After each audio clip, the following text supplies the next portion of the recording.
Está na hora da entrevista do dia com a Denise Campos de Toledo. E vamos falar agora sobre a pauta na Câmara com a nova liderança, a articulação do governo federal, retomada da agenda de reformas, o próprio PSL. Eu converso com Luiz Felipe de Orleans Bragança, deputado federal pelo PSL de São Paulo. Deputado, boa noite. Boa noite, Denise. Obrigado por me recebendo. Bom, agora a liderança nova na Câmara e também no Senado, mas na Câmara em particular se vê uma disposição maior, pelo menos um discurso, para levar adiante uma agenda. Se estabeleceu aí mais de 30 pontos prioritários, o governo colocou também algumas coisas relacionadas à chamada pauta de costumes. Na verdade, mudou o ambiente na Câmara mesmo? Mudou completamente, isso é uma boa novidade. Essa pauta, a pauta do governo é muito boa para o Brasil.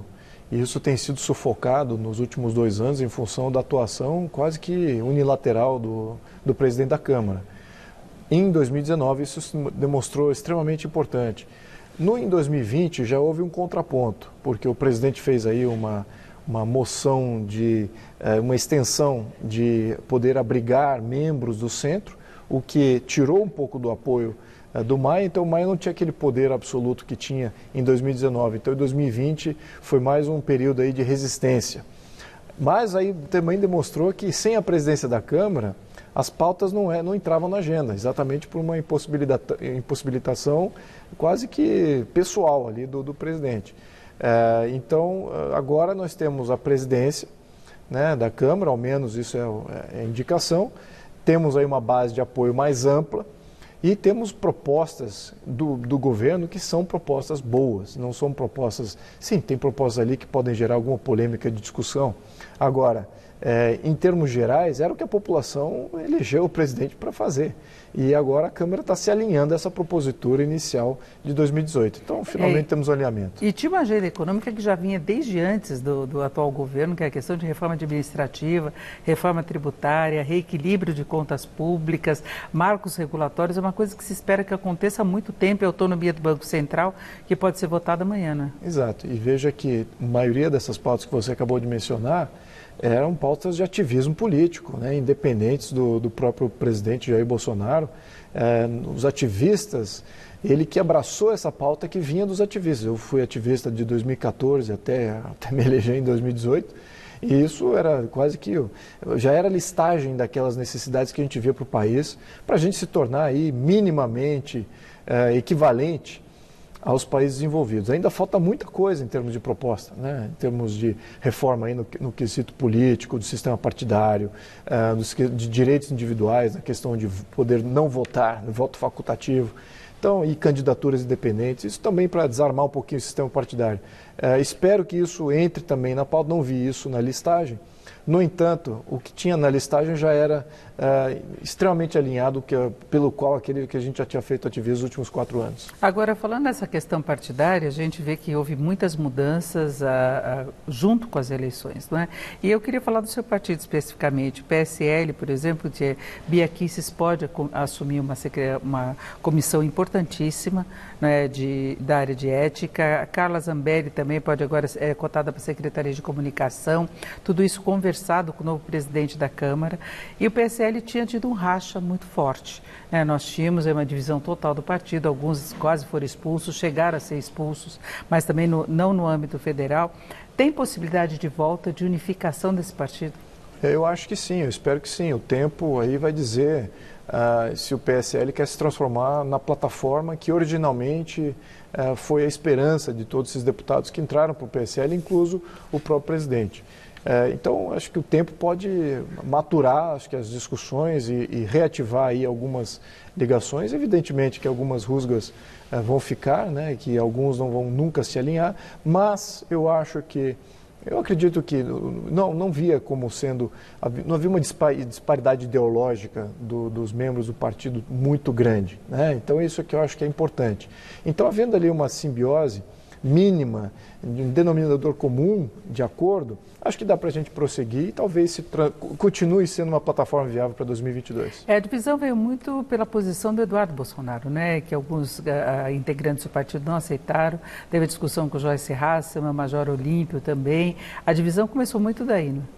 Olha, eu simplesmente eu não participei dessa novela, não sei quem iniciou o que exatamente. Eu sei que... Mas a divisão era meio esses grupos, Era né? assim, eram grupos liderados aí, por um lado do Eduardo Bolsonaro, por outro lado da Joyce, houve aí contraposições com relação a isso, houve alinhamentos que foram formados mais subsequentes a esse. Alguns grupos que ficavam nos dois, né, um grupo pequeno que ficava gravitando entre os dois grupos, então houve de tudo ali. Agora, eu acho que o principal é entender que o jogo político tem desses fluxos e refluxos, é entender que por um momento você pode estar no time vencedor, dependendo da propositura. Do outro lado, se você adotar, na minha opinião, eu sou extremamente avesso ao que aconteceu nos últimos 2 anos, que foi realmente um processo conspiratório contra o governo. Desde o início do meu mandato, eu escutava deputados de outros partidos em 2019 dizendo que em 2020 estavam felizes que Jair Bolsonaro ia ser impeachado e que ele não seria mais o presidente. Então, quando você tem essa conspiração já armada desde o início de mandato, você vê que o jogo político se torna algo não muito glorioso, não muito agradável de vocês participar, porque é uma constante, até pauta de votação, você politiza absolutamente tudo.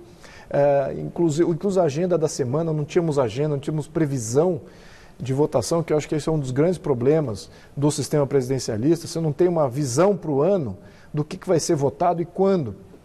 Então, por esse lado, tanto do lado político, de estabilidade política, de alinhamento entre os poderes, né, para estabelecer governo, porque quem está perdendo nessa instabilidade ou nessa anomia de quem de fato está com o poder é a população. A população fez um pleito eleitoral, elegeu uma série de pautas, quer ver aquilo implementado e aí os 3 poderes fazem o quê? Fazem conspiração, fazem conchavos, um puxa o tapete do outro. Isso não é política, né? Isso de fato, conspiração aberta e franca. Agora, então, eu citava o seu partido, inclusive, porque o próprio presidente Bolsonaro deixou o partido também, né? Chegou no momento em que teve aquela ruptura, o racha do partido, e ele saiu também, tentou formar um outro partido.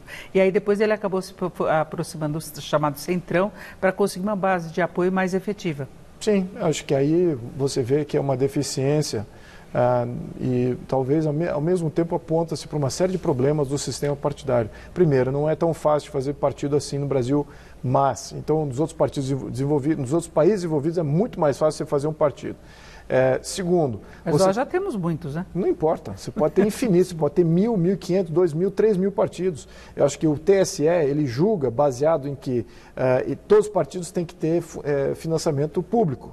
Então, eu sou contra o financiamento público, a maioria dos países também tem um método híbrido, não é como o método brasileiro. Então, o que acontece? Quando você tem financiamento público, você tem que realmente limitar os partidos que estão ali no julgo federal. Agora, você poderia muito bem liberalizar para ter partidos regionais, partidos locais, ou não ter partido de todo, ter candidatura independente. Mas o que acontece quando você tem o sistema atual? Que você tem os caciques recebendo grandes somas, bilhões de dinheiro público, sem muita restrição, e eles acabam comandando todo o sistema eleitoral por de facto, não de jure. Apesar do TSE ter boas intenções ali, ao menos umas conversas que eu tive com alguns ministros, tem boas intenções aí em poder limitar essas oligarquias partidárias. No entanto, não quero interferir, porque gera uma série de contraposições, mas temos que reformar o sistema partidário, sim. E que vem a reforma política também. Também, né? Essa, por acaso, não foi pautada ainda nessas reformas. Espero que o Congresso tenha esse senso, que o presidente da Câmara tenha esse senso, manda aqui uma mensagem para que a gente possa colocar isso em pauta. Porque por enquanto a pauta prioritária é a economia, para tentar reorganizar até em função da pandemia.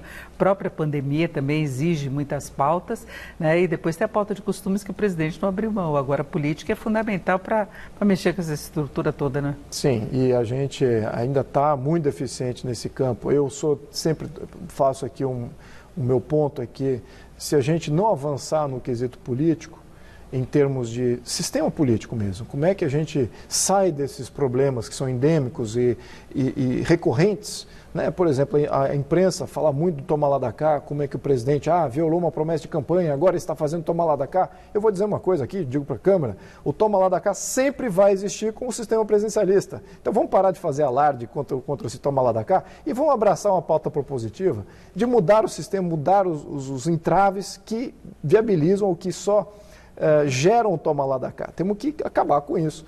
Então, temos que mudar todo um sistema e espero que isso, de novo, volte em pauta. Eu ouvi Luiz Felipe de Orleans e Bragança, que é deputado federal pelo PSL de São Paulo. Deputado, muito obrigada. Obrigado, Denise. Boa noite. Boa noite. Laerte.